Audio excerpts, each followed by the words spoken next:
Muito bom dia, boa tarde, boa noite, boa madrugada. Sejam bem-vindos ao Núcleo de Estudos Espíritas e Jurídicos Gesiel.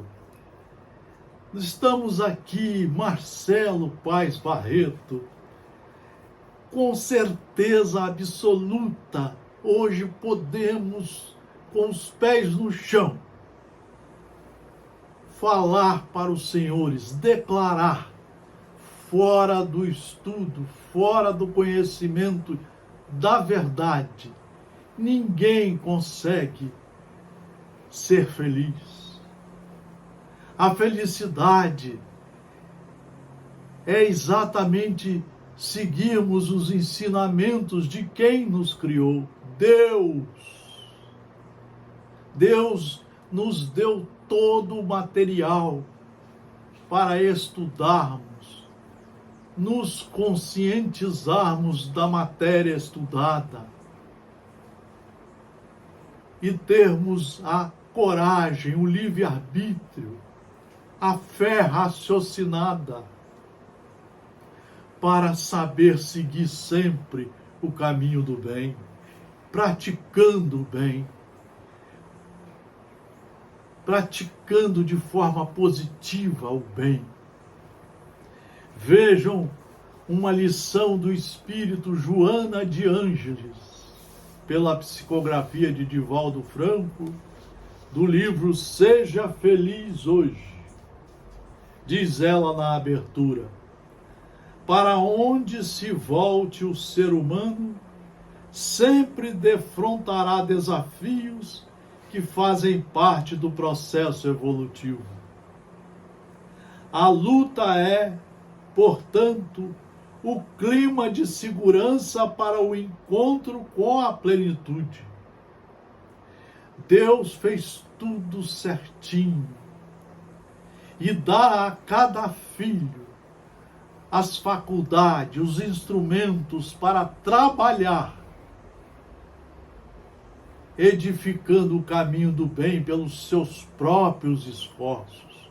O trabalho de pensar, de estudar, de assimilar os ensinos, de ter coragem de praticar primeiro em si, amando a si e a todos os seus irmãos,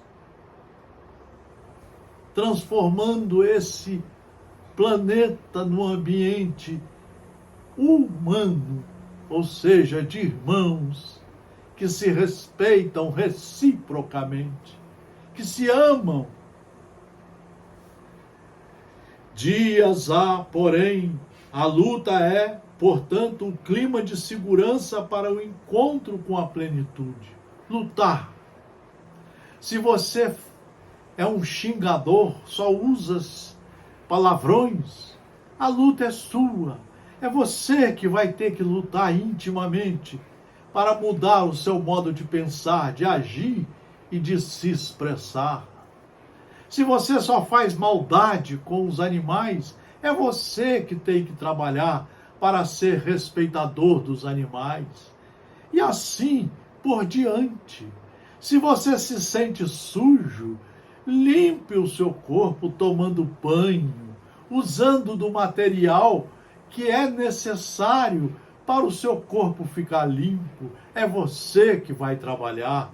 Assim também intimamente, no seu interior. Cabe a você lavar o vaso da alma e aí plantar as sementes do conhecimento da verdade. Só assim você vai conseguir iniciar o caminho da paz segura, juridicamente segura, porque é embasada nas leis de Deus. Dias há, porém, que se fazem mais difíceis de serem enfrentados do que outros. Tem-se a impressão de que todas as questões perturbadoras juntaram-se para impedir que se repouse do cansaço ou que se experimente harmonia. Quando menos se espera, surgem problemas não imaginados, criando situações embaraçosas e perturbadoras. Por mais que haja empenho para a sua solução, mais complicados se apresentam, dando lugar ao desânimo ou à revolta, a depender do estado emocional de cada um. Nessas ocasiões, quase sempre, o desespero se assenhoreia das energias e o destrambelho psicológico toma conta da conduta. São os momentos difíceis da caminhada. Se nós não tivermos a base do estudo, a base do conhecimento, da fé raciocinada, nos destrambelhamos. Vamos iniciar o processo de nervosismo, de ansiedade, de perturbações mentais, de brigas e de intolerâncias, chegando a doenças gravíssimas, até o desespero do suicídio. Tudo por falta de estudo, de conhecimento, de limpeza do vaso da alma e de semeadura aqui dentro das lições corretas de quem nos criou. Noutras circunstâncias, experimenta-se um estado de solidão que aturde, como se todos os amigos estivessem distanciados, ou se houvessem sofrido estranha transformação que assusta. Eu sei o que é a solidão.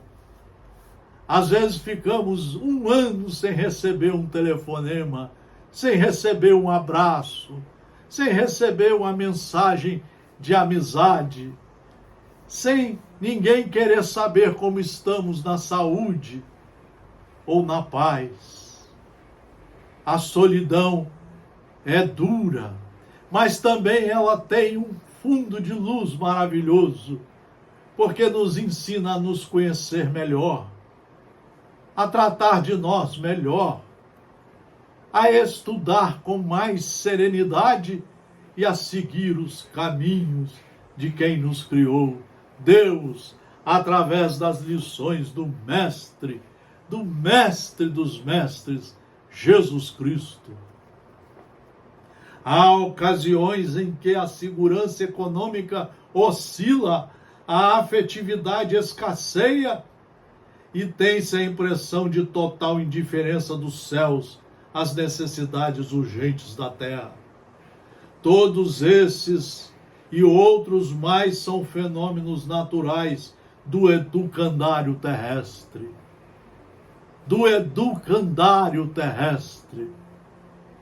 Convidando ao desenvolvimento das faculdades intelecto-morais, construindo o autoaprimoramento, nos amando, nos respeitando, aprendendo a sermos tolerantes conosco, pacientes, educados, para exatamente experimentar essas virtudes com todos os nossos irmãos. É aí que estaremos semeando a paz verdadeira.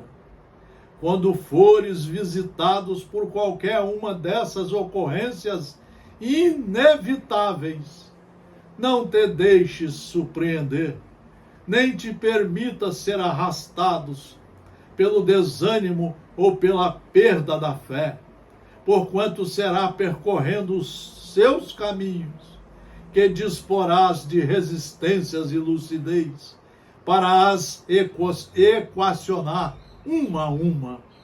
É aí que entra o Evangelho segundo o Espiritismo.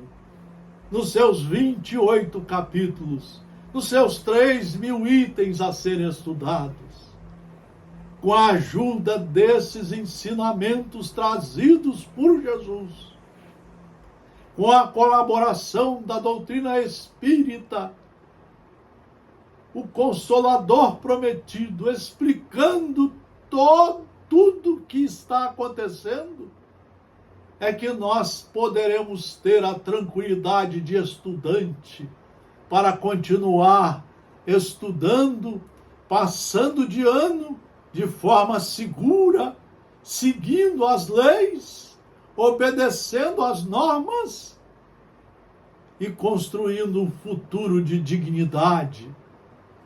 É aí que começa a felicidade, quando nos tornamos cumpridores dos deveres, das obrigações e dos ensinamentos primordiais de Jesus, o orientador enviado por Deus para todos nós em qualquer época da vida. Invariavelmente as pessoas pensam que a crença religiosa deve ser utilizada como um recurso milagroso. É uma pena. A maioria dos espiritistas estão pensando nisso. Só querem um sensacionalismo mediúnico. Só querem falar de temas que não tem nada a ver com a reforma íntima, com a reforma moral, com a felicidade. É um absurdo o que estão fazendo com as religiões. Pessoas pensam que a crença religiosa deve ser utilizada como um recurso milagroso para a solução das dificuldades iluminativas da existência física. Trata-se de um equívoco. Trata-se de um equívoco. Porquanto a sua é a função equilibradora diante das questões que perturbam a mente e abalam os sentimentos. Meus discípulos serão conhecidos por estudarem os meus ensinamentos, por cumprirem as minhas diretrizes. Meus discípulos serão conhecidos por muitos se amarem, porque terão o evangelho na ponta da língua e estarão sempre praticando os ensinos de nosso Senhor Jesus Cristo. A fé, neste caso, é uma âncora de segurança do navio existencial, mantendo-o no porto seguro. Indispensável que aquele que se vincula a qualquer doutrina religiosa conscientize-se de que a sua deve ser uma fé raciocinada. Ninguém consegue fazer caridade sem antes estudar os ensinos, as diretrizes trazidas por Jesus e pelos espíritos superiores e por Allan Kardec nas obras básicas da doutrina espírita. Indispensável que aquele que se vincula a qualquer doutrina religiosa conscientize de que a sua deve ser uma fé raciocinada. Antes de praticar qualquer pensamento, antes de praticar qualquer ação, ele vai pensar e, se precisar, vai consultar os livros seguros para melhor se orientar na caminhada que é dele própria e que é ele que vai ser o responsável pelo acerto ou pelo desmando ou pelos erros que ele praticar, na qual não existem lugares para magias ou superstições, fantasias ou fenômenos sobrenaturais, milagres de ocasião e de preferência divina. Tem gente agora lançando um livro mediúnico aqui no Espírito Santo que é animismo puro. Para que mais um livro? Por que não ler mais uma vez o Evangelho, o Livro dos Espíritos? Por que não ler mais uma vez as obras psicológicas de Joana de Ângeles pela psicografia de Divaldo Franco? Por que não ler os livros de Emmanuel pela psicografia de Francisco Cândido Xavier? Nós não estamos precisando de mais histórias, de mais fanatismo e de mais animismo. Não estamos. O papel fundamental que desempenha é esclarecer o crente a respeito de como comportar-se nas situações de testemunho ou naturais de dor, encontrando diretrizes válidas para prosseguir na trilha do bem, com os olhos, porém, no foco maior, que é a sua imortalidade. É aí, meus amigos, meus irmãos, meus senhores, minhas senhoras, que está o caminho da felicidade. É aí. Nós não podemos mais perder tempo, porque cada um de nós fica aqui durante um período. Ele tem o início com o nascimento, mas tem toda uma programação que já foi feita no mundo espiritual e que ele deve cumprir a partir do nascimento.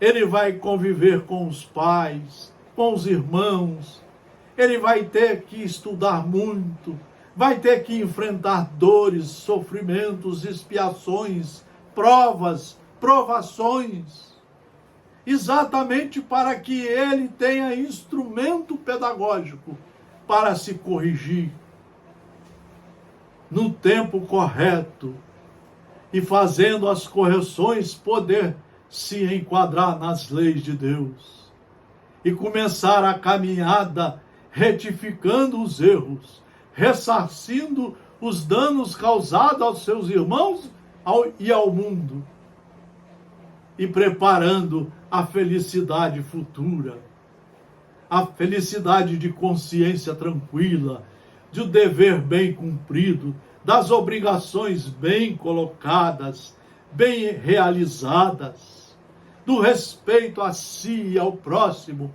do respeito às leis naturais, do respeito ao mundo. É assim, estudando, que ele começa a se tornar um bem-aventurado.